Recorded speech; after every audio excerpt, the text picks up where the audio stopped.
नमस्कार मित्रांनो, मी भरत Nagare. MPSC mirror या यूट्यूब चॅनलवर तुमचं सर्वांचं मनःपूर्वक स्वागत करत आहे. तर आपलं यूट्यूब चॅनल एम-पी-एस-सी मिरर नावाने आहे आणि टेलिग्राम चॅनलसुद्धा एम-पी-एस-सी मिरर याच नावाने आहे व त्याचा टेलिग्रामचा ID पण दिलेला आहे. तुम्ही तिथे जाऊन फॉलो करू शकता. तर आपण मागच्या लेक्चरमध्ये काय बघितलं, घटनेची निर्मिती व घटनेची वैशिष्ट्य पाहिले आपण. आज आपण काय बघणार आहे, भारताच्या घटनेचे स्रोत. आपण पूर्वीच्या लेक्चरमध्ये सांगितलं की भारताची घटना ही सर्वात मोठी लिखित घटना आहे. तर आपल्याला एकाच लेक्चरमध्ये घटनाची निर्मिती व घटनेची वैशिष्ट्य मांडायचे होते. परंतु आपण सांगितलं की ती सर्वात मोठी लिखित घटना आहे. माझ्याकडून नाही शक्य झालं एका लेक्चरमध्ये. तर हा आपला भाग राहिला होता. काल भारताच्या घटनेचे स्रोत आपण काही तरतुदी कोणत्या देशाकडून घेतलेल्या आहे. तर हा राहिला होता. त्यामुळे आपण त्याच्यासाठी सेपरेट लेक्चर बनवलेलं आहे. तर आपण आता आज बघूया भारताच्या घटनेचे स्रोत. ओके.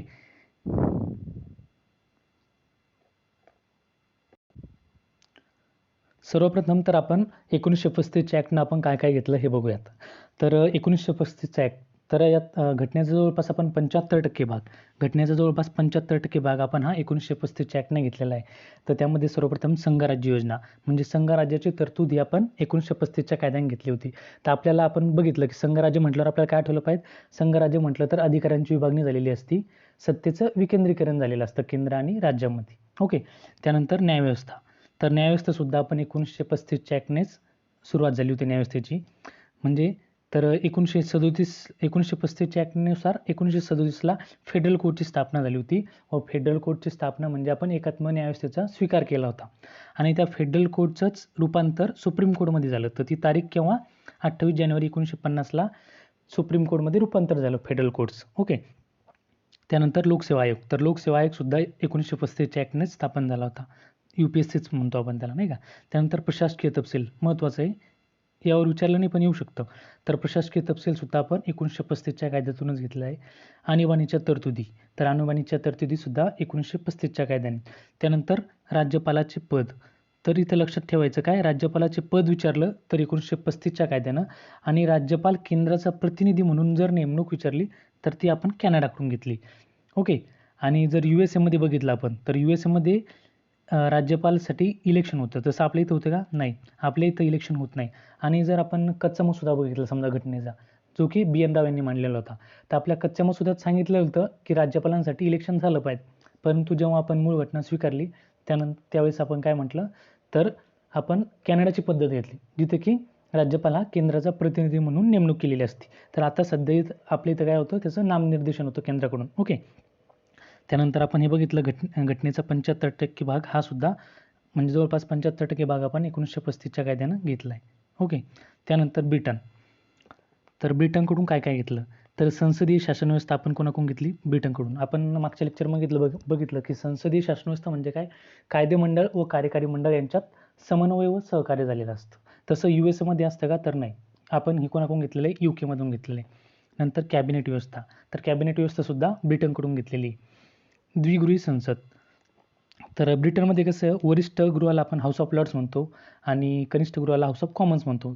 तर ते तशाच प्रमाणात आपण म्हणजे ब्रिटनच्या तरतुदीनुसारच आपण द्विगृही संसद स्वीकार केलेली. तर आपल्याकडे सुद्धा वरिष्ठ सभागृह म्हणजे राज्यसभा आणि कनिष्ठ म्हटल्यावर लोकसभा. ओके. त्यानंतर first past post system. First past post system म्हणजे ही काय, ही तर ही लोकसभा विधानसभेची जी आपण इलेक्शनची पद्धत आहे, तर ही पद्धतसुद्धा आपण कोणाकडून घेतलेली, ब्रिटनकडून घेतलेली. त्यानंतर एकच नागरिकत्व. तर एकच नागरिकत्वसुद्धा ब्रिटनकडून घेतलं आहे. म्हणजे आता आपण तसं म्हटलं तर संघराज्य म्हणू शकतो. तर संघराज्यामध्ये कसं असतं की केंद्राचं नागरिकत्व वेगळं आणि राज्यांसाठी नागरिकत्व वेगळं. तर आपल्या इथं काय एकच नागरिकत्व आहे. UK मध्ये एकच आहे. आपण कोणाकडून घेतलं, UK कडून. आणि USA मध्ये म्हटलं, USA संघराज्य आहे, तर तिथं काय 2 नागरिकत्व असतात, एक केंद्राचं आणि एक राज्याचं. ओके. त्यानंतर लोकलेखा समितीची पद्धत. तर लोकलेखा समितीची पद्धतसुद्धा आपण कोणाकडून घेतलेली आहे, UK कडून घेतलेली. तर लोकलेखा समिती, तर ही केव्हाची, 1921ची समिती म्हणजे सर्वात जुनी समिती आहे. तर 1919च्या कायद्याने त्याची स्थापना झालेली आहे. तर लोकलेखा समिती ही काय करते, कार्यकारी मंडळावर, कशावर, एक मिनिट, कार्यकारी मंडळावर नियंत्रण ठेवण्याचं काम कोण करते, लोकलेखा समिती करते. तर तिच्यात 22 सदस्य असतात. 15 हे लोकसभेचे असतात आणि 7 हे राज्यसभेचे असतात.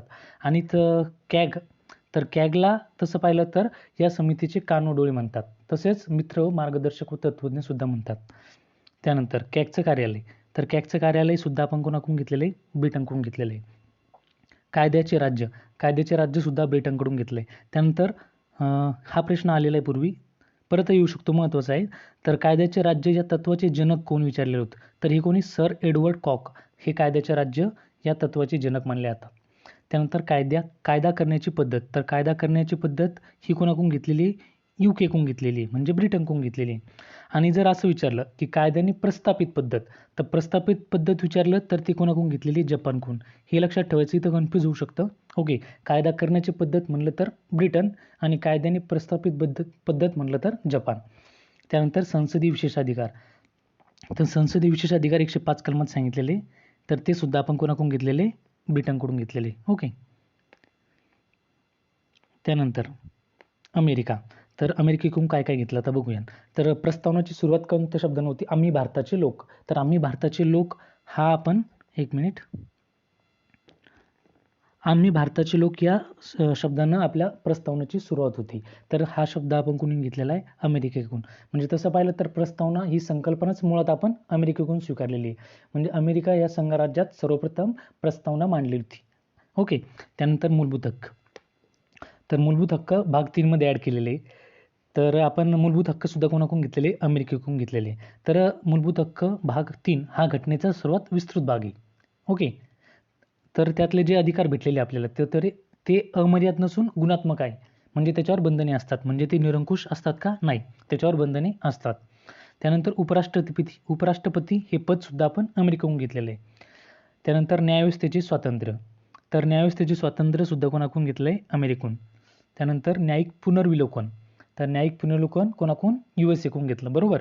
तर आपण बघितलं पूर्वीच्या लेक्चरमध्ये की भारतीय संसद ही सार्वभौम नाही. म्हणजे काय? तर संसद एखादा कायदा करते, तो कायदा जर आपल्याला अयोग्य वाटला तर सुप्रीम कोर्ट त्याचं न्यायालयीन पुनर्विलोकन करू शकते, व तो जर चुकीचा वाटला तर तो कायदा आपण रद्द करू शकतो. म्हणजे काय? संसद सार्वभौम नाही तर आपण न्यायालयीन पुनर्विलोकन करू शकतो. तर ही पद्धत कोणाकडून घेतलेली?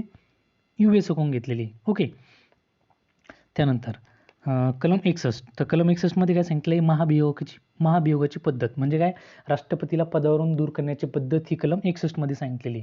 तर आपण बघूयात समोर. तर घटनेचा भंग या एकाच कारणावरून राष्ट्रपतीला आपण पदावरून दूर करू शकतो. ते कोणाकडून घेतलेली पद्धत? अमेरिकेकडून. ओके.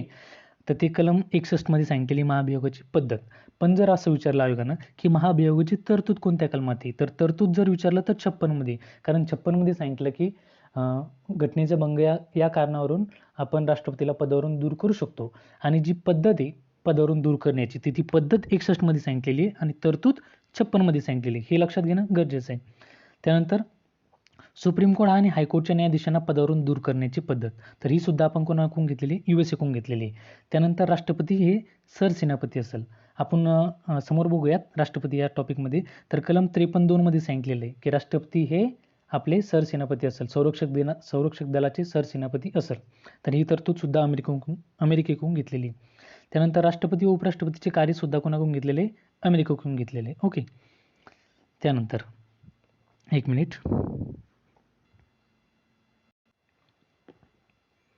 तर आता आपण कॅनडाकडून काय काय घेतलं हे बघूयात. ओके. तर प्रभावी केंद्र असलेलं संघराज्य, आपण मागच्या वेळेस बघितलं पण होतं की काही तरतुदी या असं दाखवतात की संसद ही राज्यांपेक्षा प्रबळ आहे. तर हे कोणाकडून तरतूद घेतलेली? आपण कॅनडाकडून घेतलेली आहे, प्रभावी केंद्र. आणि शेषाधिकार केंद्राकडे हे सुद्धा कोणाकडून घेतलं? कॅनडाकडे. 153 म्हणजे काय? राज्यपालासाठी कलम आहे स्पेशल. तर राज्यपालाची केंद्राचा प्रतिनिधी म्हणून नेमणूक ही कोणाकडून घेतलेली? आपण राज्यपालाची केंद्राचा प्रतिनिधी म्हणून नेमणूक कॅनडाकडून घेतलेली. आणि राज्यपालाचं पद जर म्हटलं तर 1935च्या कायद्याद्वारे. ओके. त्यानंतर सुप्रीम कोर्टचे सल्लागार अधिकार क्षेत्र हे कलम 143 मध्ये दिलेले आहे. तर सुप्रीम कोर्टचं सल्लागार अधिकार क्षेत्र हे सुद्धा आपण कोणाकडून घेतलंय? कॅनडाकडून. अशा दोन परिस्थिती की आपण सुप्रीम कोर्टचा सल्ला घेऊ शकतो. 1 नंबर, तर सार्वजनिक महत्त्वाचा कायदेविषयक प्रश्न असेल, कायदेविषयक. ओके. तर सार्वजनिक महत्त्वाचा कायदेविषयक प्रश्न उद्भवला तर आपण सुप्रीम कोर्टचा सल्ला घेऊ शकतो. तर त्यावेळेस सुप्रीम कोर्ट सल्ला एकतर देऊ शकतं किंवा सल्ला नाकारू पण शकतं. ओके. आणि दुसरं, घटनेच्या प्रारंभापूर्वीचा तह किंवा करार. ओके, काय घटनेच्या प्रारंभापूर्वीचा तह किंवा करार. तर असा जर काही याच्या संदर्भात जर काही प्रश्न उद्भवला तेव्हा आपण सुप्रीम कोर्टचा सल्ला घेऊ शकतो. तर या घटनेसाठी सुप्रीम कोर्टला सल्ला देणं हे बंधनकारक असतं. सुप्रीम कोर्ट सल्ला नाकारू शकत नाही. परंतु जो सुप्रीम कोर्टनं सल्ला दिला तर तो राष्ट्रपतीवर बंधनकारक नाही. ओके. त्यानंतर केंद्र सूची व राज्य सूची सुद्धा आपण कोणाकडून घेतलेली, कॅनडाकडून घेतलेली. ओके. त्यानंतर आता काय पुढच्या तरतुदी, एक मिनिट. आयरिश. तर आता आयर्लंडकडून आपण काय काय घेतलं हे बघूयात. DPSP म्हणजे काय, directive principle of state policy. म्हणजे काय, राज्याची आपली जी मार्गदर्शक तत्वे तर ती आपण कोणाकडून घेतलेली, आयर्लंडच्या घटनेकडून घेतलेली. आणि आयर्लंडनं कोणाकडून घेतली होती, स्पॅनिश घटनेकडून घेतलेली होती. त्याचा उल्लेख आपल्याला 36 ते 51 कलमात आपल्याला आपले मार्गदर्शक तत्वे सांगितलेले. तर मार्गदर्शक तत्वे हे आर्थिक व सामाजिक लोकशाही प्रस्थापित करण्याचा प्रयत्न करतात. आणि जर मूलभूत हक्क बघितलं तर ते काय, राजकीय लोकशाही प्रस्थापित करण्याचा प्रयत्न करत असतात. त्यानंतर कलम 55 मध्ये काय सांगितले, राष्ट्रपतीची निवडणूक पद्धत. तर निवडणूक पद्धत सुद्धा आपण कोणाकडून घेतलेली, आयर्लंडकडून घेतलेली. आणि राज्यसभेवर काही सदस्यांची नामनिर्देशन, जसं की आपल्या इथं राष्ट्रपती 12 जणांचं नॉमिनेशन करतात.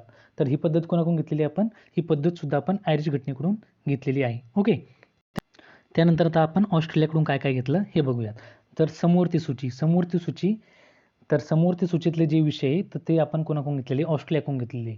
मूळ घटनेत 47च विषय होते समवर्ती सूचीमध्ये, आता ते 52 झालेले. तर ते कोणत्या घटनादुरुस्तीने ॲड झाले, 5. 42व्या घटनादुरुस्तीने राज्य सूचीतून 5 विषय हे समवर्ती सूचीत ॲड केले होते.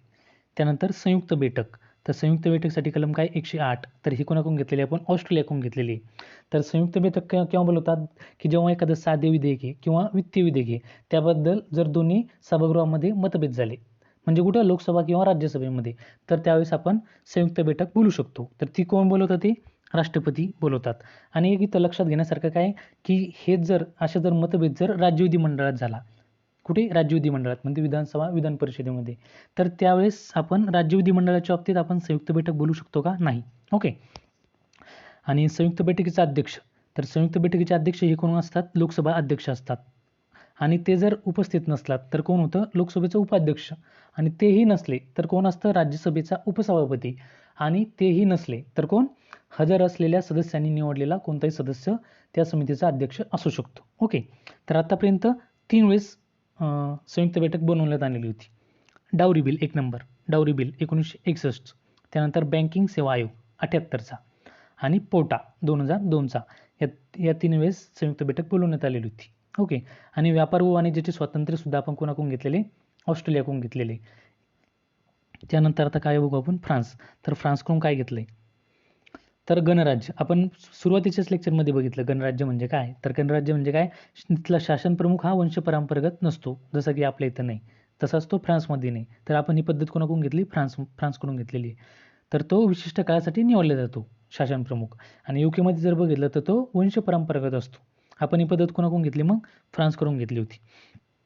त्यानंतर प्रास्ताविकेतील स्वातंत्र्य, समता व बंधुता यांचा आदर्श. तर हा आपण कोणाकडून घेतलेला आहे, फ्रान्सकडून घेतलेला आहे. ओके. त्यानंतर साऊथ आफ्रिका.